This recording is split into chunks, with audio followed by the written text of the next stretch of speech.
మన ప్రభువును రక్షకుడైనటువంటి యేసుక్రీస్తు నామానికే అనంత మహిమ ఘనత ప్రభావం కలుగునుగాక. షాలేం స్వరం చూస్తున్న మీకు అందరికీ హృదయపూర్వకమైన వందనాలు. దేవుని మహాకృపలు ఈ రోజు కూడా 5 ఏళ్ల తర్వాత ఓటును ధైర్యంగా మనం వేసాం. ఓటు వేసామంటే మనం ఒక దేశంలో మనకంటూ ఒక స్వతంత్రమైన ప్లేస్ ఉంది. మనకొక గుర్తింపు కార్డుగా ఓటు అనేది మన జన్మ హక్కు అంటారు కదా.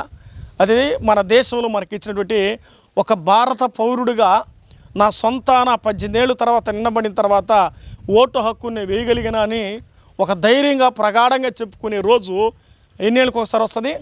5 ఏళ్ళకి ఒకసారి వస్తుంది. ఆ భాగ్యం మనకు దేవుడు ఇచ్చాడు. ఇది వేయలేక వెళ్ళిపోయిన వారు ఎంతోమంది ఉన్నారు. 5 ఏళ్లలో ఈ ఓటు కూడా వేయలేని వారు కూడా ఈ లోకం విడవబడిన వారు ఉన్నారు. కానీ దేవుడు మరొకసారి ఓటేసే భాగ్యం ఇచ్చాడు. అందులో బట్టి ప్రభువుకి మహిమ కలుగునుగాక. మంచిది. మన శీర్షిక గత కొన్ని వారాల్లో ఆశ్రయపురాల గురించి ధ్యానాన్ని మనం కొనసాగిస్తూ ఉన్నాం. 2 ఆశ్రయపురాల గురించి మనం విన్నాం. ఈరోజు దేవుని మహాకృపలో మరొక రోజు ఆశ్రయపురం 3వది చూద్దాం రండి. యెహోషువ గ్రంథం 20వ అధ్యాయం. యెహోషువ గ్రంథం 20వ అధ్యాయం 7వ వచనం చదువుకుందాం. అప్పుడు వారు నఫ్తాలిలోని మన్యములోని గలిలయలోని కేదేశు, ఎఫ్రాయిముల మన్యమందలి షెకెము, యూదా వంశం మందలి హెబ్రోను, కిరతారును ప్రతిష్ఠించిరి. ప్రభు తన మాటలు మన వినికిడులో ఆశీర్వదించునుగాక. ఆమేన్. చిన్న ప్రార్థన చేద్దాం. మహాగణుడా, మహోన్నతుడమైన తండ్రి, నిత్య నివాసైన మా ప్రభువా, మీకు స్తోత్రాలు. ఈరోజు తండ్రి ప్రభు చక్కగా ఆయా స్థలాల్లో ఆయా జిల్లాలలో ఓటు హక్కును వినియోగించుకున్న వారందరూ బట్టి మీకు స్తోత్రములు. చక్కగా సవ్యంగా అంతా నా తండ్రి ఓటు వేయడానికి మీరు మమ్మల్ని సజీవులుగా ఉంచారు. అందులో బట్టి మీకు కృతజ్ఞతలు చెల్లిస్తూ ఉన్నాం. 5 సంవత్సరాలకు ఒకసారి ప్రభువా ఈ ఓటును వేయడానికి మమ్మల్ని సజీవులుగా ఉంచావు. న్యాయమైనటువంటి పరిపాలన, ఆటంకం లేని పరిపాలన, ప్రజలకు మేలు కలిగించే ప్రభుత్వం కొరకై మీ సన్నిధిలో మేము ప్రార్థిస్తూ ఉన్నాం. అయా తండ్రి ప్రభువా, ప్రపంచం తండ్రి ఎదురు చూస్తూ నా ప్రభువా పరిశుద్ధుల క్షేమం కొరకై, ప్రజల క్షేమం కొరకై ఎదురు చూస్తున్నారు. కనికరించండి. ఏదేమైనా ఈ రాత్రి వేళ మీ సన్నిధిలో కూడి ప్రభుని వాక్యమును ధ్యానం చేస్తూ ఉండగా ఆత్మ సహాయము చేత మీరు మాట్లాడి కృప చూపించమని, మీరు నేర్పించమని మా రక్షకుడైనటువంటి యేసుక్రీస్తు నామమును బట్టి వాక్య భాగం కొరకై అడిగి వేడుకొనుచున్నాము తండ్రి. ఆమేన్. మంచిది. చదవబడినటువంటి వాక్యాన్ని మనం గమనించగా ఇక్కడ ఆశ్రయపురాలు ఉన్నాయి. ఎన్ని ఆశ్రయపురాలు? బైబిల్లో 6 ఆశ్రయపురాలు గురించి చదువుతున్నాం. 6 ఆశ్రయపురాలు. ఈరోజు మనం ఏం చెప్పుకోవాలి? ఆశ్రయపురం ఈరోజు ప్రజెంట్ పోలీస్ స్టేషన్ అని చెప్పుకోవాలి. ఆశ్రయపురానికి ఎవరు వెళతారని చెప్పాము? ఎవరు? బాధ్యతలు. Correct answer. బాధ్యతలు వెళతారు. బాధ్యతలు అంటే వారి జీవితాల్లో ఏదైనా తప్పు చేసినప్పుడు యాజకుని దగ్గరికి వెళ్ళి తాము చెప్పుకొని వారు ఏమెందుకు వెళ్తారంటే ఆ యొక్క ఆశ్రయపురంలోకి వెళ్తారు. ఆ ఆశ్రయపురంలోనికి వారు వెళ్ళిన వారికి ఏముంది? అందులో భద్రత ఉన్నది, అందులో వారికి క్షేమం ఉన్నది, అందులో వారికి ఆదరణ ఉన్నది, అందులో వారికి ప్రాణాపాయం ఉండదు. ఎవరైనా తప్పు చేసిన వారి జీవితాలకి నాడు దేవుడు వారికి ఏం చేసంటే ఆశ్రయపురాలు ఇచ్చాడు. ఆశ్రయపురాలు లేకపోతే హత్యకు ప్రతి హత్య జరిగేది. కాబట్టి ఈనాడు మనం చూస్తున్నాం. ఎలక్షన్ల దగ్గర కూడా ఎవరున్నారు? పోలీసులు ఉన్నారు, బందోబస్తు ఉన్నారు, ఎస్కార్ట్లు ఉన్నారు. ఎందుకున్నారు? మరి ఘాటలు జరగకుండా, ఓటులో దొంగలు ఓట్లు వేయకుండా, రచ్చలు వేసుకోకుండా ప్రశాంతంగా పోలింగ్ బూత్లో బాగా జరగాలని రక్షక భటులని దించారు. విచిత్రం ఏంటంటే తెలుసండి, మన దగ్గర నుంచి కాకుండా హిందీ వాళ్ళు ఎక్కువగా పంపించారు. సిఆర్పిఎఫ్ అనే వారిని, ఏఎస్ఎఫ్ వాళ్ళని ఏం చేశారంటే వాళ్ళు పంపించారు. ఎందుకో తెలుసా? వాళ్ళకి మన భాష అర్థం కాదు కాబట్టి, వీళ్ళు ఏం చెప్పిన వాళ్ళకి అర్థం కాబట్టి ముందు వాళ్ళు చెప్పింది అనాలి. రక్షక భటులే లేకపోతే రాజ్యం గందరగోళం జరిగేది. ఆశ్రయపురాలే లేకపోతే హత్యలు ఎక్కువ జరిగేది. నిజమా కదా? ఈనాడు కోర్టు లేకపోయినా, పోలీసులు లేకపోయినా న్యాయాలు జరిగేవి కాదు. ఏదేమైనా కూడా ఒకవేళ అన్యాయం జరిగి ఉండొచ్చు, 1, 2 న్యాయం జరిగి ఉండొచ్చు అనేక విషయాల్లో.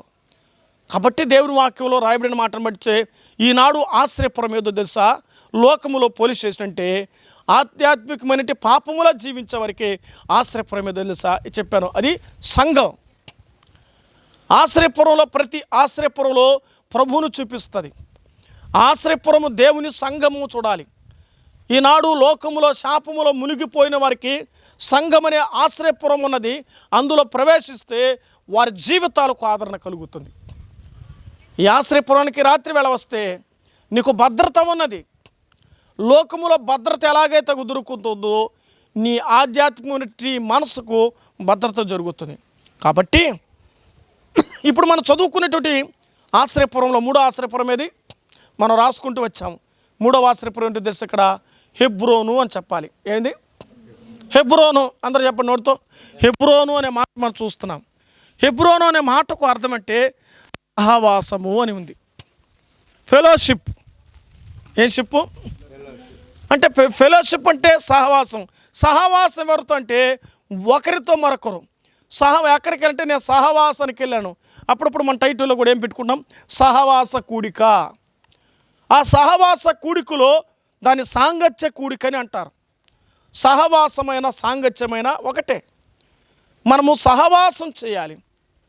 అందుకే దేవుని రాయబడుతుంది దైవ గ్రంథంలో, మన జీవితాల్లో ఆశ్రయపురంలో సహవాసం చేయాలి. అంటే మందిరాలతో విశ్వాసులు ఏం చేయాలి?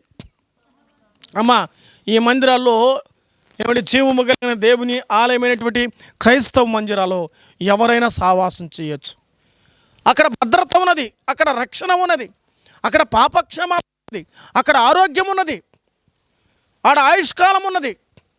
కాబట్టి చర్చెస్ నేడు క్రైస్తవ మందిరాలలో నీ జీవితానికి చక్కటి సహవాస కేంద్రం. కొంతమంది దేవుని దగ్గర కొత్తగా వచ్చిన వారిని మరి వెళ్ళిన తర్వాత ఎట్లా అనిపించిందంటే కొంచెం ప్రశాంతంగా ఉందంటారు. దేవుని మందిరం ఏదో తెలుసా? దేవుని తేజో నిలిచే రమ్యమైన స్థలం దైవ మందిరం. ఆ మందిరంలో ఏముంది? స్వస్థత ఉన్నది. చాలామంది ఎక్కడెక్కడో తిరిగి మందిరానికి వస్తారు, చర్చికి వస్తారు.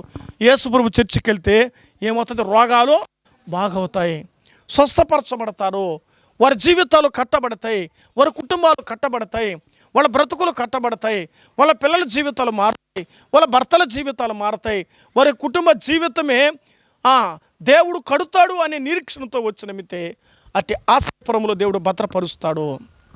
కాబట్టి మనం ఎక్కడికి వెళ్ళాలి? సంఘమనే ఆశ్రయపురానికి మనం వెళ్ళాలి. ఆ సంఘములో ఎవరుంటారు? ఆ సంఘములో దేవుడు నివాసం చేస్తాడు. ఇప్పుడు నువ్వు ఎక్కడికి వెళ్తున్నావు? దేవునితో నివాసం చేయడానికి, లేక ఇలాగనుకుందాం, దేవునితో సహవాసం చేయడానికి వెళ్ళాలి. ఎవరికి వెళ్ళాలి? పండగకి ఎందుకు వెళ్తాం? ఏమయ్యా పండగకి ఎందుకు వెళ్తాం అంటే అందరితో సహవాసం చేయాలి, అందరినీ చూడాలి, అందరినీ పలకరించాలి, అందరితో తినాలి, అందరితో తిరగాలి. అదొక ఫ్యామిలీ ఎంటర్టైన్మెంట్. పండుగ ఒక ఎంటర్టైన్మెంట్. సంఘం ఎంటర్టైన్మెంట్ కాదు, అది కూడుకునే స్థలం. లోకములో ఆనందించేది వేరు, కానీ మనసులో ఆనందించేది వేరు.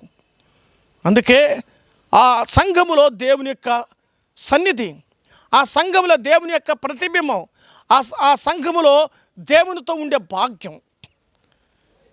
అందువల్ల దేవుని మందిరానికి మనం వెళ్ళాలి. ఈరోజు మనం ఏం చేస్తామంటే మందిరాలకు వెళ్ళడానికి మనం ఆలోచిస్తాం, అదే లోకంలో తిరగడానికి ఆలోచన కూడా చేయం. రెండమ్మ మందిరానికి అంటే వస్తాములే, కానీ చాలామంది ఇదే ప్రశ్నలు. దేవుని దగ్గరికి రమ్మా, గుడికి రండమ్మా, చర్చికి రండమ్మా అని పిలిస్తే వీలుంటే వస్తానని పాస్టర్ గారు, టైం ఉంటే వస్తాములే, అవకాశం ఉంటే వస్తాములే. కానీ ఒకరోజు మనకే ఫోన్ చేసామంటే అయ్యా ఈరోజు మీరు చర్చికి ఎన్ని గంటలకు పోతారా? మేము కూడా రావాలనుకుంటున్నాం. అప్పుడు ఎప్పుడు వాళ్ళ పరిస్థితిని అడిగితే చెప్పలేని శోధనలో మరి వాళ్ళు అనుభవిస్తూ వెళుతూ ఉంటారు. ఫెను తుఫాన్లో మరి పరిస్థితుల మధ్యలో వారి బ్రతుకులు కొట్టబడుతూ ఉంటాయి. మా కొరకు ప్రార్థన చేస్తారా? మేము రాలేని స్థితిలో ఉన్నామని అడిగేవారు కూడా ఉన్నారు. ఆశ్రయపురంలో మూడవది మనం ఆలోచన చేసినప్పుడు, ఈ యొక్క ఆశ్రయపురంలో మూడవది, మొదటి చదువుకున్నాం, రెండో చదువుకున్నాం, ఇప్పుడు మూడో చదువుతుంటే అది సహవాసం. బైబిల్ గ్రంథంలో 4 సహవాసాలు ఉన్నాయి. ఎన్ని సహవాసాలు ఉన్నాయి? హెబ్రోన్ అనే మాటకు అర్థం సహవాసం. ఈ సహవాసంలో మొదట సహవాసం ఎవరితో చేయాలి? ఎవరితో చేయాలి? అందరికీ తెలిసిన మూత పదాలు అయిపోయింది. దేవునితో చేయాలి, దేవునితో చేయాలి, దేవునితో చేయాలి చెప్తామే కానీ ఎక్కువగా ఎవరితో సహవాసం చేస్తాం? మనుషులతోనే ఎక్కువ సహవాసం. వీలుంటే దేవునితో, అవకాశం ఉంటే దేవునితో, అనుకూలతలు ఉంటే దేవునితో, బాగా కుదిరితే దేవునితో, ఒకవేళ అననుకూలమైన పరిస్థితులు వాన పడింది, ఇప్పుడు మనం ఎవరు సావాసం చేస్తాం? ఇంట్లో కూర్చొని ఏ సావాసం అంటే టీవీ ఏమొచ్చింది చూడండి చెప్పకముందే, టీవీ సావాసం, సెల్ ఫోన్ సావాసం. అది ఒక మాయ, అది ఇంద్రధనుసు లాంటిది. చూడ్డానికి ఎట్టుంటుందా? ఏమండి ఈరోజు స్టూడెంటు, సార్ రండి సార్ హ్యాపీగా సావాసం చేద్దాం, ఎప్పుడో ఒకరోజు బెంగళూరు నుంచి వచ్చాను ఓటేసి తెచ్చుని తీసుకెళ్ళాడు, రెస్టారెంట్కి తీసుకెళ్ళాడు మధ్యాహ్నం. సరే, ఇప్పుడు తినేదానికే బాగుంది, ఏంది రెస్టారెంట్లో. బయట వచ్చిన తర్వాత ఏమో తెలిసిన కడుపు ఆరాటం. మొదట వాళ్ళు పోరాటంతో తీసుకెళ్లారు, నేను రిటర్న్లో ఆరాటంతో వచ్చాను. శరీరం కదండి. ఆలోచన చేద్దాం. ఒక వ్యక్తి ఒకరితో సహవాసములో ఆలోచన చేయాలి.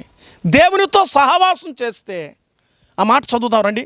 కొరింథీ మొదటి పత్రిక 7వ అధ్యాయము 24 వచనం చదువుకుందామా? మీరే చెప్పారు దేవుని సహవాసం, మీరే చెప్పేసినారు. మొదటి కొరింథీ పత్రిక 7వ అధ్యాయము 24 వచనం చదువుకుందాం. సహోదరులారా, ప్రతి మనుషుడును ఏ స్థితిలో పిలువబడునో ఆ స్థితిలోనే, అది నువ్వు ఎట్ట పిలువబడ్డావో అది గుర్తిరిగి ఆ దేవునితో సహవాసం చేయాలి. నువ్వు రోగంలో పిలువబడ్డావా, దేవునితో సహవాసం చేయి. నువ్వు కష్టంలో పిలువబడ్డావా, దేవునితో సహవాసం చేయి. నువ్వు కన్యుల్లో పిలువబడ్డావా, దేవునితో సహవాసం చేయి. నువ్వు అనుకునేది నెరవేరిందా, దేవునితో సహవాసం చేయి. దేవుడు నిన్ను ఎప్పుడు ఏ స్థితిలో పిలిచాడో ఆ స్థితిని ఎరిగి నువ్వు దేవునితో ఏం చేయాలి? సహవాసం చేయాలి. అందుకే యోహాను మొదటి పత్రికలో యోహాను గారు రాస్తారు, మన సహవాసం అయితే అని రాస్తాడనమాట. చూద్దారండి, మొదటి అధ్యాయము 3వ వచనం. మాతో కూడా మీకును అనే మాట మొదటి యోహాను 1వ వచనం 3వ వచనం చూడము. మొదటి అధ్యాయం 3వ వచనం. మీకును సహవాసం కలుగునట్లు తెలియజేస్తున్నాము. మన సహవాసం అయితే అది తండ్రితో కూడాను ఆయన కుమారుడైన యేసుక్రీస్తుతో కూడా ఉన్నది. ఒకటనేస కింద ఏం చెప్పాడు? అభిషక్తునితో ఉన్నది. మా నీ సహవాసం ఎవరితో? నీ సహవాసం అభిషక్తునితో, నీ సహవాసం యేసుక్రీస్తుతో సహవాసం. అందుకే యేసుతో టీవీగాను పోదమా, యేసుతో నడవాలి, యేసుతో ఉండాలి, యేసులో జీవించాలి, యేసులో ఆనందించాలి. ఆ సహవాసములో నీ జీవితం ఎవరితో తెలిసిన? భగవంతునితో ఉంది. పూజారి ఎక్కువ ఎవరితో సహవాసం ఉంటాడు? దేవునితో ఉంటాడు. ఎప్పుడు ఆలయంలోనే ఉంటాడు పూజారి. మేము పూజారు కాదండి, మేము భక్తులు అంటారు.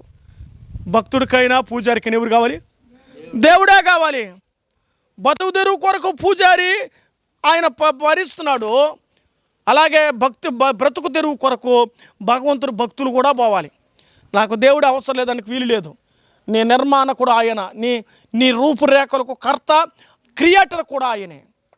కాబట్టి మన సహవాసం యేసుతో క్రీస్తుతో కూడా ఉండాలి. నీ సహవాసం ఎవరితో ఉంది? రాత్రి వేళ ఆలోచి వింటున్నావా? భక్తులారా, స్నేహితులారా, శ్రేయోభిలాషులారా, నీ సహవాసం రోజు ఎవరితో ఎక్కువ ఉంది? ఎవరితో ఉంటే నీకు మేలు, ఎవరితో ఉంటే నీకు దీవెన, ఎవరితో ఉంటే నీకు ఆశీర్వాదం. దేవునితో ఉండే జీవితాలు ఎట్లా తెలిసినా యేసుక్రీస్తు లాగుంటుంది. ఎందుకు చెప్పా? వాళ్ళ కడుపు బాగా నింపబడింది. ఎవరితో ఉండి? దేవుని సహవాసంలో జీవిస్తూ ఉంటే వాళ్ళ అద్భుతాలు నేర్చుకున్నారు. దేవుని సహవాసంలో జీవిస్తుంటే వాళ్ళ కడుపు నింపబడ్డాయి. దేవుని సహవాసంలో జీవిస్తుంటే అనేకులుట వీరు యేసుతో కూడా ఉన్నవారని గుర్తించారు. ఇది దీని రహస్యం. ఏం రహస్యమా? ఏం బాబు? ఎవరితో ఉంటే? యేసుతో ఉంటే లోకం చెప్తుంది నిన్ను వీరు దేవుని పిల్లలు, వీరు క్రైస్తవులు, వీళ్ళ జీవితం ప్రభువుతోనే ఉన్నది. ఆలోచన చేద్దాం. యేసుక్రీస్తులో మన జీవిత భాగ్యం ఎంత ధన్యత. అది దేవునితో దేవుని సన్నిధిలో జీవించడం ఇంకా భాగ్యం, ఇంకా ధన్యత. సీము పక్కనగా నువ్వు కూర్చున్నావంటే ఆ రోజు నీ ఫోన్ అంతా ఎట్టుంటుంది చెప్పా? స్టేటస్ల మీద స్టార్ట్ పెడితే అబ్బా నువ్వు తని తీరలేక ఎంత ఆనందిస్తావో. ఒక మనుషునితోనే నువ్వు కూర్చుంటే ఇంత ఆనందించవే. నిన్ను రక్షించిన వాడు నీ కొరకు ప్రాణం పెట్టి నీ కొరకు చనిపోయి ఆ దేవుని సహవాసంలో నువ్వు ఆయనతో కూడా కూర్చున్నావంటే నువ్వు ఎంతగా ఏం చెప్పుకోవాలి? ఆలోచన. అందుకే ఆయన సహవాసంలో మన జీవితం చూస్తున్నాం. దేవునితో సహవాసం చేస్తే చూడండి, దేవుని వాక్యములు యోబు గ్రంథం 22:21. యోబు గ్రంథం 22:21 ఏం రాయబడింది అక్కడ? ఆయనతో ఎవరితో అంట? ఆయన అంటే రాయబడిన పదవులు దేవుడు అని రాసుకోవాలి, యేసు క్రీస్తుని రాసుకోవాలి. యేసుతో సహవాసం చేసినడలా సమాధానం కలుగును, అది సమాధానం మేలు. యేసుతో ఉంటే ఉంటుందా? నీతో ఆయనతో లేకపోతే నీకు నెమ్మది ఉండదు, నీకు సంతోషం ఉండదు, నీకు దుఃఖమే. ప్రతిరోజు అందుకే ఈ మీటింగులో వాక్యం చెప్తా ఉంటాను నేను. ప్రతిరోజు 1 గంట దేవుడు ఏం చేయాలి? రోజంతా నీ ఇష్టంగా గడిపావు, 10వ భాగం దేవునికి ఇవ్వాలి. 2.5 గంట దేవునికి ఇవ్వాలండి రోజుకి. 24 గంటల్లో 2.5 గంట దేవునికి ఇవ్వాలి. ఇస్తున్నామా? అందుకే 1 గంట ఇస్తే చాలని చెప్తాను సేవకులుగా. ఎందుకంటే 2.5 గంట ఇచ్చే టైం మీకు అవకాశం బిజీ షెడ్యూల్ కాబట్టి కుదరదని సేవకులయ్యా 1 గంటన దేవునితో గడపండి అయ్యా, మీరు మీ కుటుంబం దీవించబడతాయి. అనుదినముతో గడపడం మనం ఎంత భాగ్యవంతులం. అవకాశం ఉంది, తరుణం ఉంది, బలం ఉంది, బైక్ ఉంది, వెహికల్ ఉంది, కానీ మనం పోం. ఏడపోయినావులే కానీ, ఏడున్నాము కానీలే, టైం అయిపోయింది కానీలే. తెలుసు ఈ రాత్రి వేళ కూడిక జరుగుతుందని, ఉంటుంది ప్రార్థనని తెలుసు, కానీ నీలో ఏం లేదు, సిద్ధపాటు లేదు, ఆయనతో సహవాసం చేసే ఆసక్తి లేదు. ఈరోజు ఎలక్షన్ అయిన కొద్దికి 4 గంటల నుంచి కాదు, రాత్రంతా నిద్రపోలా నాయకులు, రాత్రంతా నిద్రపోలా. వాళ్ళ నాయకులు గెలిపించడానికి వాళ్ళ పోరాటం, వాళ్ళ ఆరాటం, వాళ్ళ తృష్ణ, వారి కోరిక. ఆలోచన చేయండి. మరి నీవు బ్రతకడానికి కొరకు నువ్వు ఎంతగా ఆరాట పడుతున్నావు? ఈ రాత్రి ప్రార్థన కూడికి పోవాలి, ఈ రాత్రి దేవుని వాక్యం చెప్పాలి. నేను యవనస్తుల కూడికి వాక్యం చెప్పని నా మనసులో ప్రేరేపిస్తుంటే నిద్రలో దేవుడు వాక్యం నేర్పించాడు నాకు. నిద్రలో వాక్యం నేర్చుకున్నాను నేను. ఆ నేర్చుకున్న వాక్యాన్ని అక్కడ బోధించాను నేను. నిద్రలో నేర్చుకుంటే వాక్యం, నిద్రలో వచ్చిందంటే కలవరం వచ్చిందంటే అప్పుడు అర్థమేమి? మీరు బాగా చెప్పండి. 24 గంటలు దాని మీద ఏం చేసినట్టు నేను అదే ఆలోచన, అదే ధ్యానం, అదే నా ఊస, అదే నా గురి, అదే నా గోలు. యవనస్తుల మధ్య వాక్యం చెప్పాలి, యవనస్తుల మధ్య వాక్యం చెప్పాలి. ప్రభువా ఏం చెప్పంటావు? దేవునితో జీవిస్తూ ఉంటే ఆ తలంపులతో నింపబడతాం. కాబట్టి ఒకటి ఎవరితో సహవాసం, రైట్, 4 విషయాలు చెప్తాను కదా. ఒకటి దేవునితో సహవాసం చేయాలి, చూస్తున్నాం. ఒకటి దేవుని సహవాసం. రెండవది ఈయన బలి చెప్పాడే తెలివిగా, విశ్వాసులతో సహవాసం అంట. రైట్, విశ్వాసులతో సహవాసం. సరే అన్నావు కదా, నువ్వు అని దానికి వాక్యం చెప్తాను. రోమాపత్రిక 15:24. విశ్వాసులు దానికంటే పరిశుద్ధులతో రాసుకుందాం. ఇంకా పరిశుద్ధుల సహవాసం. రైట్, చదువుదాం. 15:24 చదువు నాయన.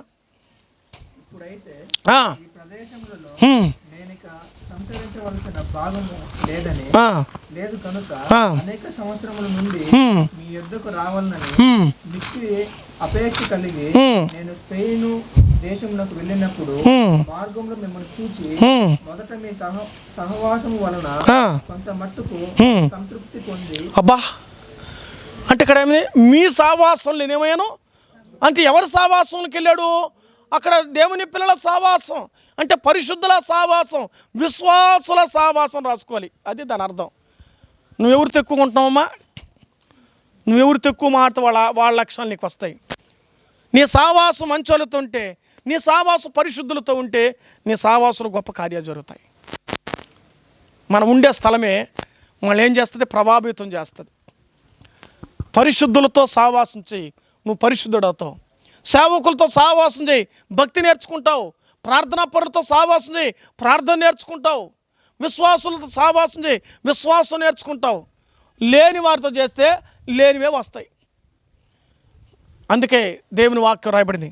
ఇవన్నీ నేను చెప్పిన పదాలన్నీ కూడా వచనాలు బైబిల్లో ఉన్నాయి. నేను చెప్పిన పదాలన్నీ కూడా విశ్వాసులతో సహవాసం చేయాలి. ఒనేసిమును గురించి, ఫిలోమోను గురించి బైబిల్ గారు చదివితే ఫిలోమోను గురించి చెప్తాడు. ఫిలోమోను పరిశుద్ధులేడాలి నీకున్న విశ్వాసం అన్నాడు. ఏందట? పరిశుద్ధులేడాలి నీకున్నటువంటి విశ్వాసం. మీరు ఇంటికి వెళ్ళి చదువుకోండి. ఫిలోమోను పత్రిక 1వ అధ్యాయం 6, 7, 8 వచ్చి చదివితే ఆడ రాయబడుతుంది. ఫిలోమోను గురించి పౌలు గారు రోమాలో ఉన్నటువంటి చెరసాలు ఉన్నప్పుడు చెప్పాడు, ఉత్తర రూపంలో చెప్తాడు ఆయన. ఆ మాటలు చెబుతూ ఉంటే నీ ఎడల విశ్రాంతి పొందుతున్నాడంట. మన ద్వారా ఒకరు నెమ్మది పొందాలి, నీ వల్ల ఒకరు సంతోషించాలి. పరిశుద్ధుల సహవాసంలో పద్ధతులు ఉండాలి. పరిశుద్ధుల సావాసంలో మనం ఫలించాలి. పరిశుద్ధుల సావాసంలో మన జీవితాలు వృద్ధిలోనికి రావాలి. పరిశుద్ధుల సావాసం ద్వారా ఫిలోమోను అంటాడు, నెమ్మది పొందుతున్నారు, విశ్రాంతి పొందుతున్నారన్నారు. కాబట్టి దేవుని పిల్లల సావాసులు మనకు నెమ్మది దొరుకుతుంది. పరిశుద్ధులతో కూడి జీవించడం గొప్ప భాగ్యం. ఏమండి, ఈరోజు దేవునితో మనం పరిశుద్ధులతో సావాసం చేస్తున్నామంటే ఎంత భాగ్యం అనుకుంటున్నావు. ఇది లేక ఎంతోమంది ఉన్నారు. చెప్పారు కదా దైవ సేవకులు, ఆదివారం 1 గంట ప్రార్థన చేసుకుని వెళ్ళిపోయిన మందిరాలు ఉన్నాయండి.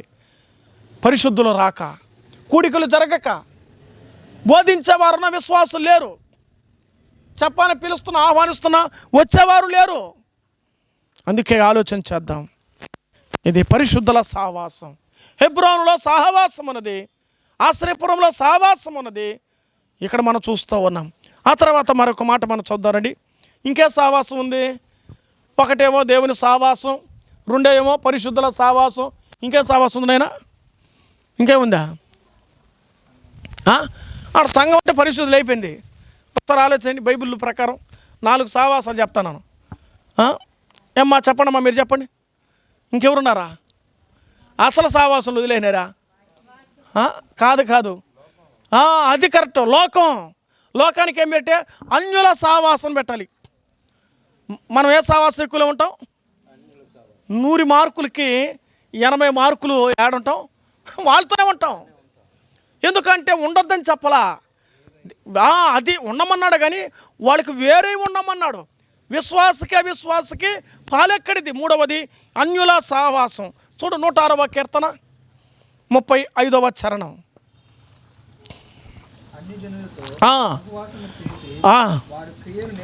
అది అన్యుల సహవాసం చేసి ఇశ్రాయేలు ప్రజలు వారి క్రియలు నేర్చుకున్నారు. దేవుడు కనాను ఇస్తుంటే లాస్ట్కి 2 చేరారు. కనానికి 2 పోయినారు. లాస్ట్కి 20 లక్షల మంది. ఎంతమంది పోయినారా? 2 పోయినారమ్మా. అమ్మ జాగ్రత్త. 100 మంది ఉన్నామనుకో సంఘం. ఈ సంఘం ఎంతమంది పోతుంది ప్రభు దగ్గరికి? బోధించేవాడు నేను, వినేవారు మీరు. అది యెహోవా ఈరే. పిలువబడిన వారు అనేకులు, ఏర్పరచబడిన వారు కొందరే.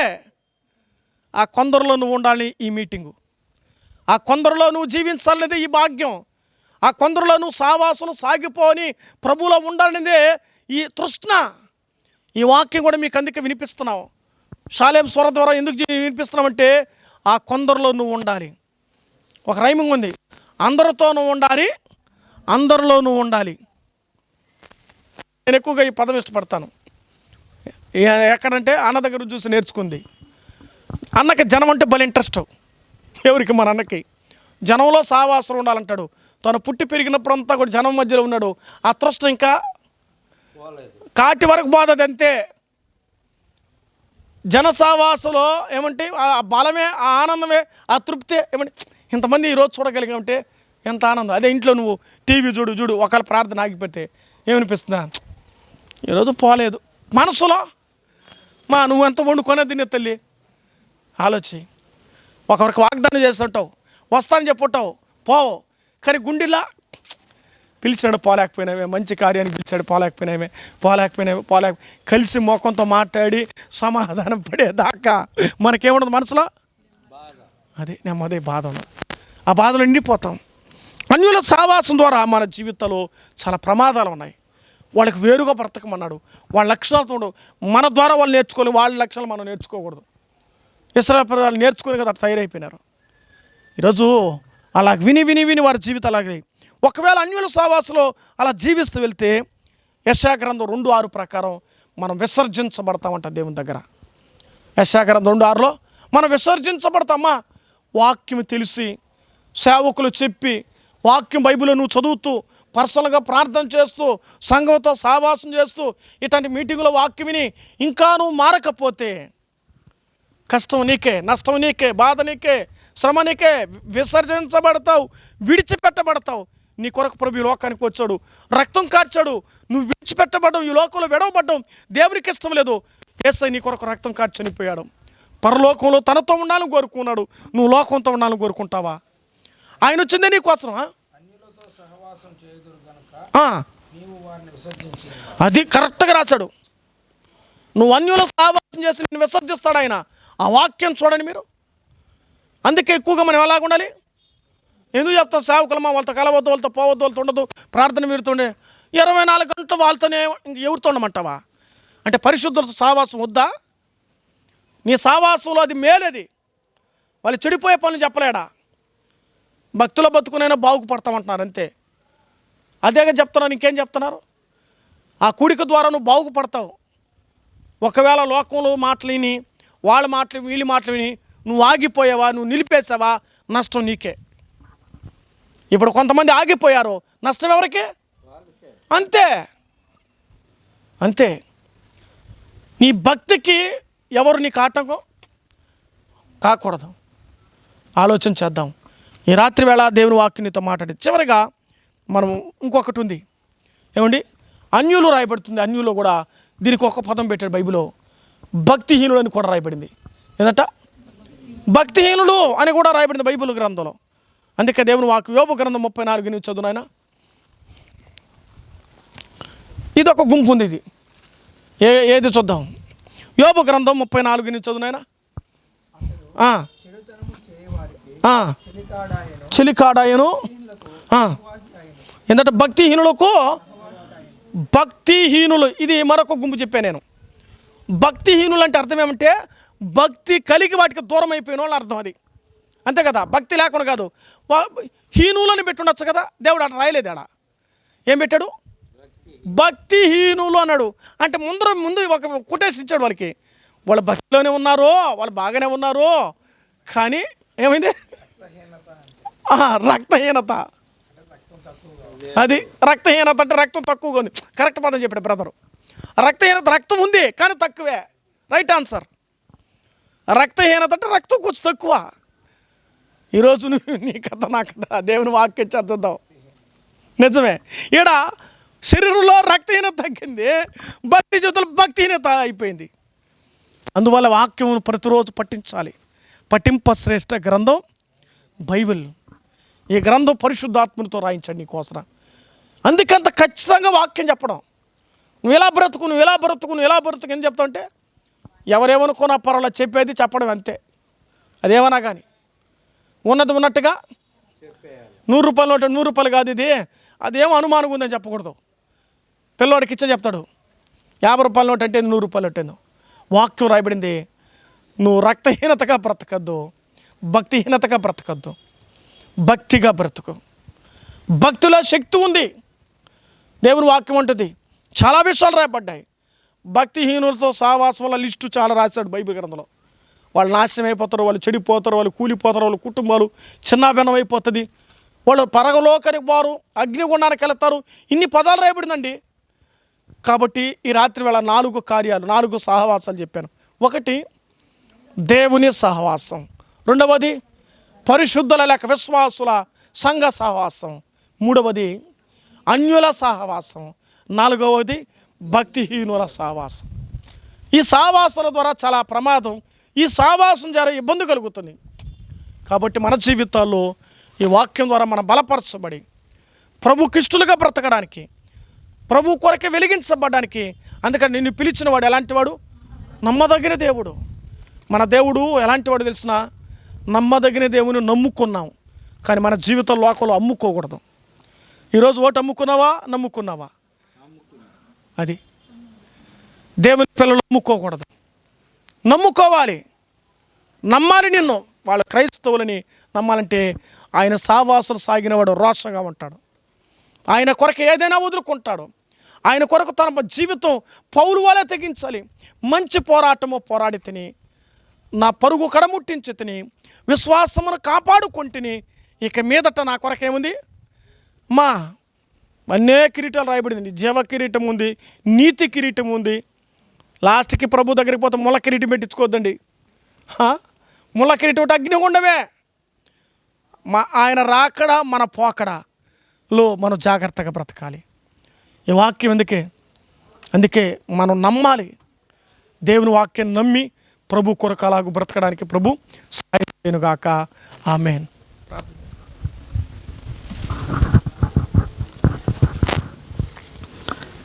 ప్రేమగల తండ్రి, కృపగల నాయన, కరుణగల దేవ,